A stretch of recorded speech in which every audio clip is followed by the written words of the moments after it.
Bueno, buenas tardes. El día de hoy vamos a hablar de lo que es exactamente el plano para representar señales t, f de t, el periodo, que lo vamos a representar con una t mayúscula, la omega, es decir, omega, que esta es la frecuencia angular,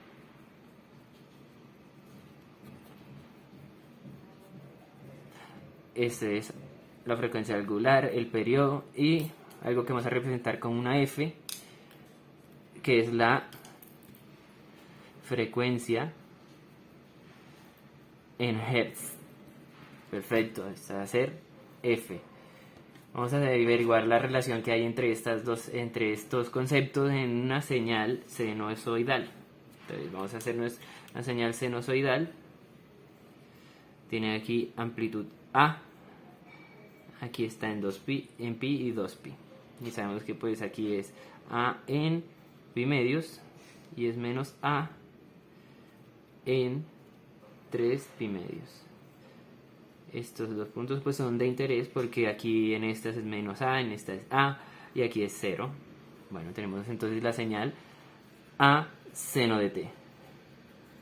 Pero esta señal A seno de t la podemos representar también como una A seno de omega t más alfa, que para nuestro caso aquí es omega es igual a 1 y alfa es igual a 0.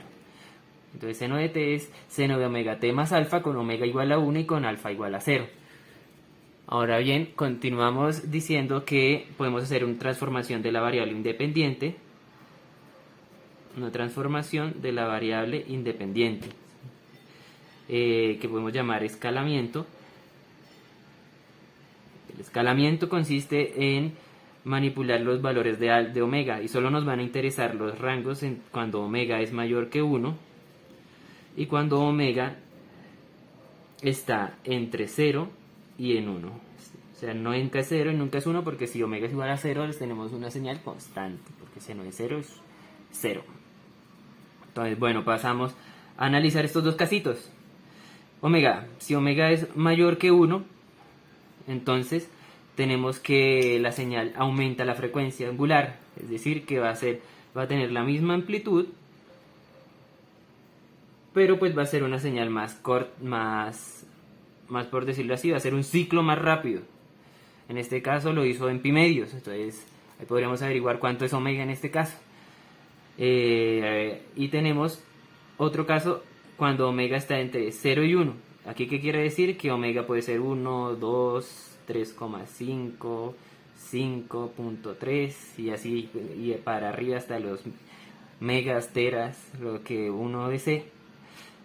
Y omega, cuando omega está entre este rango apenas, entre 0 y 1, es decir que estamos en 1 sobre 100, puede ser un tercio, un cuarto, pues vamos a tener diferentes comportamientos.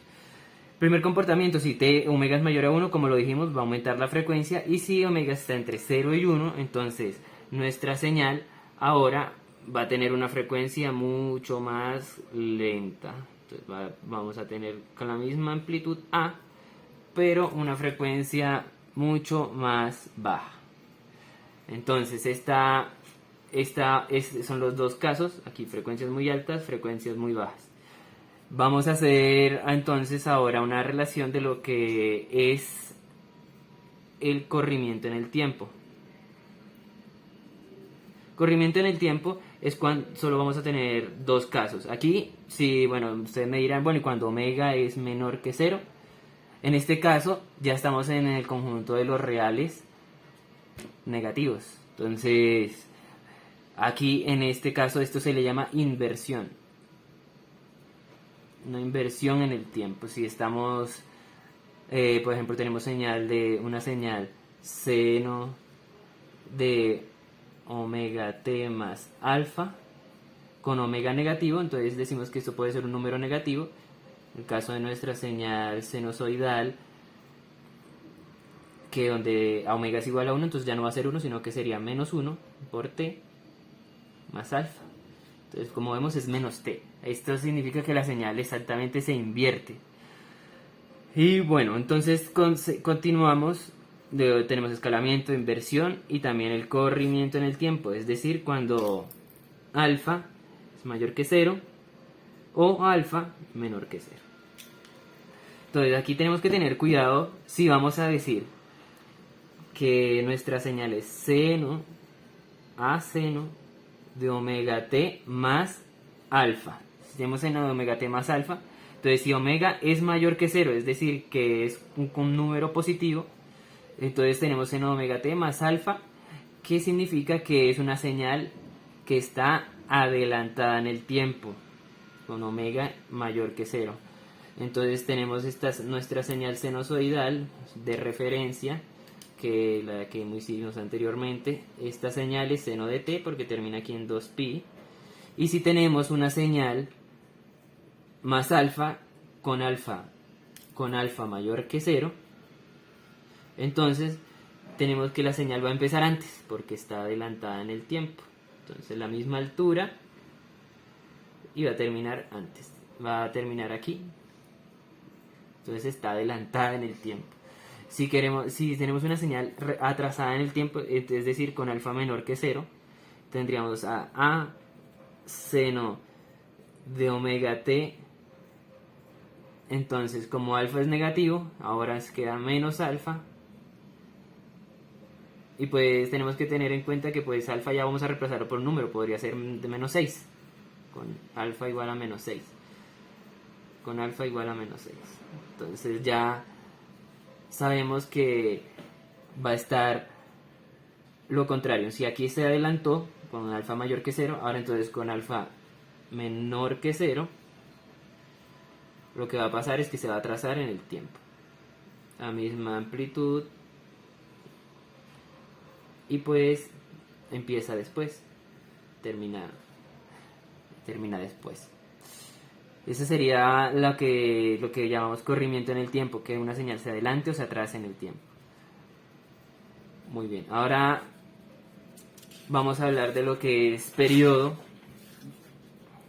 de las señales, periodo fundamental.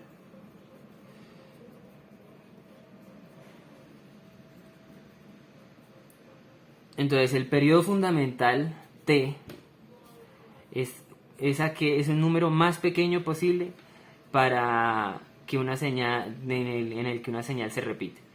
Por ejemplo, si tenemos nuestra señal seno de t que termina en 2pi, entonces aquí el periodo fundamental es 2pi.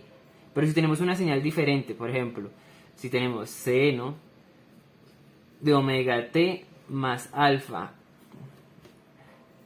con la condición de que aquí omega puede ser cualquier número, alfa también, entonces decimos que si queremos saber el periodo fundamental de esta señal, tenemos que, primero que todo, se tiene que cumplir que f de t sea igual a f de t más t grande. Esta es la condición de periodicidad de las señales, no solo senoidales, sino cualquier otra señal. Si cumple esa condición, que f de t es igual a f de t más t grande, es porque es una señal periódica. Entonces venimos y decimos que tenemos nuestra señal sinusoidal, seno de omega t más alfa. Tenemos esta señal y esa señal tiene que ser igual a la misma señal de omega, pero donde está t lo reemplazamos por t más t grande. Y está aquí el corrimiento en el tiempo. Y bueno, nos damos cuenta si hacemos los productos que nos queda igual a seno de omega t pequeña más omega t grande más alfa. Y decimos, bueno, ¿y cómo hacemos para que nuestra señal original omega t más alfa sea igual a omega t a esta o de acá? Pues podemos hacer lo siguiente, que este omega t, tenemos aquí el círculo unitario de la señal sinusoidal.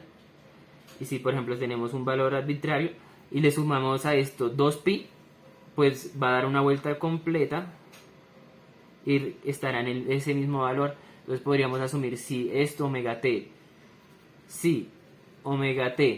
es igual a 2pi, entonces se cumple la condición de periodicidad. Y por este motivo es que decimos que el periodo de la señal es exactamente 2pi dividido omega. Y bueno, como sabemos que la frecuencia en Hertz es exactamente el inverso del periodo fundamental, entonces la frecuencia va a ser igual